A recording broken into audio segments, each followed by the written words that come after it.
Hinihikayat ng Department of Tourism or DOT Region 2 ang mga nagbabalik na overseas Filipino workers o OFWs na samantalihin ang mga training at programa pangkabuhayan sa sektor ng turismo.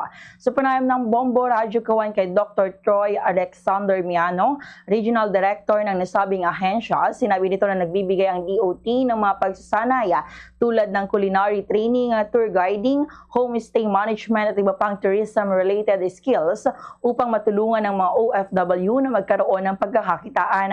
Ayon kay Dr. Miano, patuloy ang pagtaas ng bilang ng mga turistang bumibisita sa Cagayan Valley, partikular na sa mga nature at adventure destinations, kaya lumalaki rin ang pangangailangan sa mga tour guide at iba pang tourism workers. Dagdag pa niya, naging pagtulungan ng DOT sa iba't ibang ahensya ng pamahalaan upang matiyak na may sapat na oportunidad at kabuhayan para sa mga OFW na nagbabalik sa bansa. Ganito ang bahagi ng pahayag ni Dr. Troy Alexander Miano. RD Benitez at nagkaroon kami ng technical trainings na katulad ng kulinarya na ginanap late last year.